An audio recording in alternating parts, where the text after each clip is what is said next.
حاتم طائی کے اوپر کہانیاں، مختلف کہانیاں انہوں نے لکھی ہیں اے حبیب نے. یہ تو بہت بڑے ادیب ہیں. جبار توقیر، رضا علی عابدی، سعید لق صاحب تعلیم و تربیت کے ایڈیٹر بھی رہے. انہوں نے بہت لکھا ہے بچوں کے لیے. مزاحیہ ادب میں ان کا نام ہے بچوں کے ادب میں. سید امتیاز علی تاج، ان کا چچا چھکن وغیرہ اس طرح کی کہانیاں آپ نے پڑھی ہوں گی. تو چچا چھکن کی کہانیاں آپ دیکھ لیں، اس کو پڑھ لیں.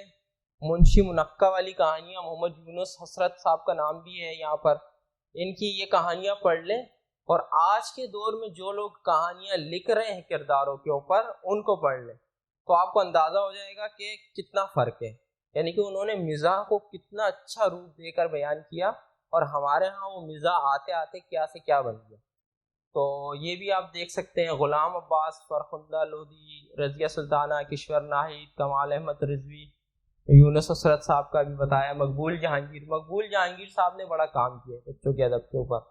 انہوں نے شکاریات وغیرہ کے موضوع پہ بھی لکھا ہے، لیکن بچوں کے لیے بھی بہت سارے وہ جو داستانیں میں نے بتایا تھا نا، بہت بڑی بڑی داستانیں جو ہوتی تھی، وہ مقبول جہانگیر نے ہی فیروز سنس کے لیے بچوں کے لیے ترجمہ کر کے یا مختصر کر کے ان کو بڑے اچھے انداز سے لکھا تھا. مرزا ادیب حسام الدین صاحب، یہ بھی بہت اچھے لکھاری تھے. یہ بھی تعلیم و تربیت کے لکھاری تھے. مسعود احمد برکاتی، ان کو آپ یقیناً جانتے ہوں گے ہمدرد فاؤنڈیشن سے. احمد عاطف صدیقی 1986 سے لکھ رہے ہیں. اس میں آنکھ مچولی سے انہوں نے لکھنا شروع کیا تھا. اس سے پہلے بھی لکھتے تھے، لیکن آنکھ مچولی سے انہوں نے جو کہانیاں لکھی ہیں، آپ ان کہانیوں کو اگر پڑھیں تو آپ کو اندازہ ہوگا کہ بڑے ادیب کے لکھنے کا اسلوب کیا ہوتا، وہ کس طریقے سے کہانی کو لے کے چلتا ہے، اس میں دلچسپی کے کیا کیا عناصر ہوتے ہیں. وہ ساری چیزیں آپ کو احمد عاطف صدیقی کی کہانیوں میں ملیں گی. جتنے اچھے یہ شاعر ہیں اس سے زیادہ اچھے کہانی نویس بھی. پھر ڈاکٹر رؤف پاریکھ صاحب کی آپ نے ابھی کہانیاں پڑھنا شروع کی ہوں گی. ساتھ ہی میں ہم نے کچھ عرصہ انہیں چلایا، ابھی بھی چل رہے ہیں. اور اس سے پہلے یہ اس میں نونیحال میں جو ہے بے تحاشا انہوں نے کہانیاں وغیرہ لکھی تھی، اور ابھی تو نہیں لکھ رہے، لیکن ان کا جو پرانی جو چیزیں ہیں وہ بڑی کارآمد ہے، ان کو ضرور پڑھنا چاہیے. بلکہ ادارہ مطبوعات طلبہ کے سے ایک کتاب چھپی ہے شتر مرغ، ہیرے والے شتر مرغ کے نام سے، جس میں آخر میں 4 تراجم میں باقی کی کہانیاں. خاصے کی چیزیں پڑھنے کے لائق ہے. یہ بچوں کا ماضی ہے، یہ بچوں کا ماضی ہے. ان کو پڑھیں، ان کو سمجھیں.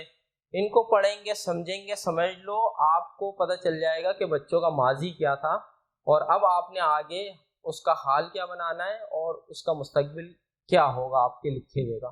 آگے چلیں. اچھا، یہ بچوں کے بڑے شاعر ہیں. ان میں اسماعیل میرٹھی کا تو آج بھی کوئی مقابلہ نہیں کر سکتا. اسماعیل میرٹھی صاحب نے جو لکھی ہے. علامہ اقبال صاحب نے بھی بچوں کے لیے بہت ساری نظمیں لکھی ہیں، لیکن زیادہ تر ان کی نظمیں انگریزی نظموں سے ماخوذ رہی ہیں جو بچوں کے لیے ہے. لیکن وہ اس طریقے سے لکھی گئی ہیں کہ میں اور آپ کو پکڑ بھی نہیں سکتے کہ یہ جو ہے نا انگریزی ادب سے. نذیر اکبر آبادی، سورج نارائن مہر اور تلوک چند محروم، اور ابصار عبدالعلی صاحب کا اس میں بھی نام ہے. ابن انشا احمد حاتم صدیقی، احمد ندیم قاسمی کا دونوں میں نام آ رہا ہے. انور مسعود ہے، جمیل الدین عالی ہے. یہ سارے، خالد بزمی، خورشید رضوی، فیض لدھیانوی، عنایت علی خان، شاہ نواز فاروقی. تنویر پھول تو ابھی بھی ساتھی میں لکھ رہے ہیں. عبد القادر صاحب کا انتقال ہو گیا ہے. بہت ہی کمال کی نظمیں لکھتے تھے. آنکھ مچولی سے انہوں نے شروع کیا، اور آنکھ مچولی سے آتے آتے یہ ساتھی میں بھی انہوں نے بے تحاشا نظمیں لکھی. 15 نومبر کو 2015 کو ان کا انتقال ہوا ہے.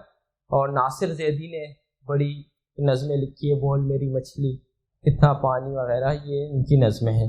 تو یہ اگر جو بندہ شاعر ہے اس کے اندر شاعری کے کچھ جراثیم پائے جاتے ہیں، تو ضروری ہے کہ بچوں کے ان شاعروں سے وہ واقف ہو. ان کی نظمیں وہ کم از کم 2-4 نظمیں آپ نے پڑھ چکے ہوں، ان کا اسلوب دیکھ چکے ہوں، آپ کو پتہ ہو کہ انہوں نے کیسا لکھا ہے. جی ہاں، صوفی تبسم صاحب کا نام نہیں ہے. دیکھیں وہ ایک اہم نام ہے، وہ رہ گیا مجھ سے. صوفی تبسم، غلام تبسم صاحب. ٹوٹ وٹوٹ والی جو نظمیں ہیں، اچھا ٹوٹ وٹوٹ والی نظمیں ہیں، ٹوٹ وٹوٹ پہ کہانیاں نہیں لکھی گئی. آپ میں سے کوئی اس پر بھی کوشش کر سکتا ہے ٹوٹ وٹوٹ کے اوپر. آگے چلیں. یہ یعنی کہ بچوں کے شاعر تھے اور یہی ادیب تھے. ان شاعروں اور ادیبوں کو آپ کو لازماً انہیں دیکھنا چاہیے. آخر میں بتاؤں گا کہ ان کی کہانیاں یہ کتابیں کہاں سے ملیں گی آپ کو جسے آپ پڑھ سکتے ہیں. اچھا اسی طریقے سے بچوں کے منتخب رسائل ہیں.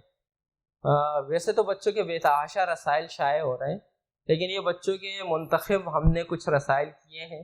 تعلیم و تربیت نے بہت بڑا عروج دیکھا ہے، اور 1984 سے تعلیم و تربیت تبدیل ہوا ہے.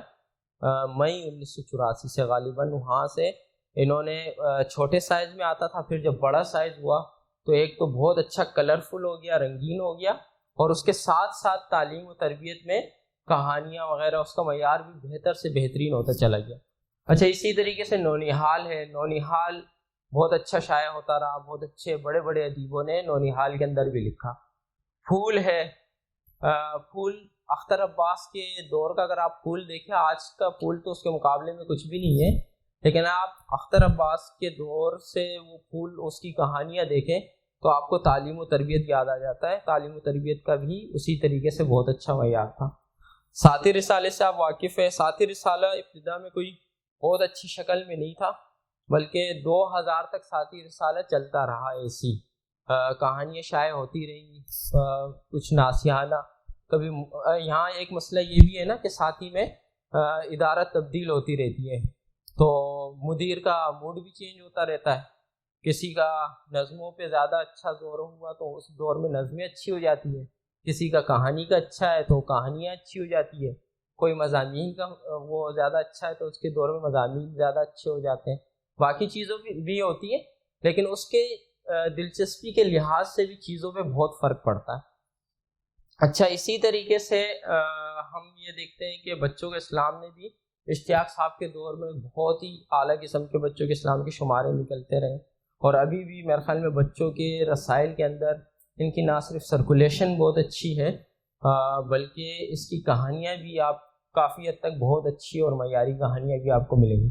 ضروری نہیں ہے ہر شمارے میں بہت ہی اچھا مواد ہو، کیونکہ تازہ مواد ضروری اس میں بہت کم ایسا ہوتا ہے کہ بہت اچھی اچھی کہانیاں آپ کو ملے. آگے کریں. اچھا اس میں ایک بھائی جان رسالہ لکھا ہوا تھا. یہ بھائی جان رسالہ شفیع عقیل کے دور سے نکلتا تھا، 1954 وغیرہ میں روزنامہ جنگ کے اس سے نکلتا تھا. یہ آپ لوگوں نے شاید اسے نہیں دیکھا ہو، حیدرآباد سے بھی کوئی صاحب نکالتے ہیں، لیکن یہ اس زمانے کا رسالہ ہے. یہ لائبریریوں میں بھی آپ کو کم ملے گا، لیکن یہ بہت ہی اچھا اور شاندار قسم کا رسالہ رہا. آج کے دور میں آپ شاید دیکھیں اسے خوش سا نظر آئے کیونکہ تحریریں زیادہ ہیں، کوئی کلرفل اور زیادہ تصویروں والا نہیں ہے، لیکن اس لحاظ سے اس دور کے لحاظ سے پڑھنے کے لحاظ سے اس کا مواد بڑا اچھا تھا. اچھا یہ جو ہے بچوں کا کلاسک ادب جو چھاپنے والے جو ادارے ہیں، ان میں ویسے تو بہت سارے ادارے ہیں، بہت سارے اداروں نے بچوں کا بہت اچھا ادب شائع کیا ہے، لیکن میرا اپنا خیال یہ ہے کہ بچوں کا جو ماضی ہے اور اس میں جو تحریریں جیسے فیروز سند ہیں، اس نے ایک بہت بڑی تعداد کے اندر بچوں کی کہانیاں شائع کی ہیں، بچوں کے ناول شائع کیے ہیں.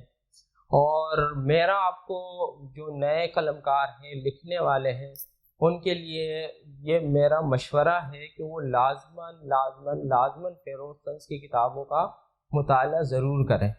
اس کی ناول، اس کی کہانیاں ضرور پڑھیں. بہت ہی اچھی کتابیں ہیں، شاندار قسم کی کتابیں ہیں، اور زیادہ مہنگی بھی نہیں ہیں، آپ اسے خرید سکتے ہیں. اور کراچی میں 3 تلوار کے قریب ان کا آفس ہے، مہران ہائٹس پر، وہاں جا کے آپ خریداری کر سکتے ہیں. اور یہ سارے ناول آپ کو لازماً پڑھنے چاہیے، اور اسی سے آپ اپنے بچوں کے ادب کا تعین کریں گے کہ آپ کا ماضی کیا تھا. تو آپ کا ماضی یہ ہے، یہ جو نظر آ رہے ہیں نا، اس میں بہت اچھی کہانی ہے. شاید فرعون کا مجسمہ یا بدرو جولی سانگ، اس طرح کے ناموں سے آپ کو لگے کہ یہ کوئی عجیب قسم کی کہانی ہوگی، لیکن بہت ہی شاندار قسم کی کہانی اس کے اندر ہے.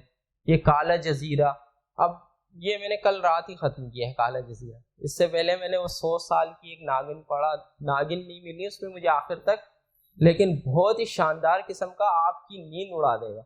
اور ایسا ناول کہ آپ آدھے گھنٹے سے 45 منٹ تک اسے پڑھ لیں گے، یعنی کہ اتنی جلدی آپ پڑھ سکتے ہیں ان ناولوں کو، لمبے نہیں ہیں بہت زیادہ. تو یہ جو ہے اسے آپ پڑھیں گے نا، اس سے آپ کو اندازہ ہوگا کہ بچوں کے ادب کا ماضی کیا ہے. یہ آپ کو بچوں کے ادب کا ماضی بتا رہا ہے. اسی طریقے سے ایک ادارہ ہے الکا پبلیکیشن کے نام سے. آپ آگے چلیں.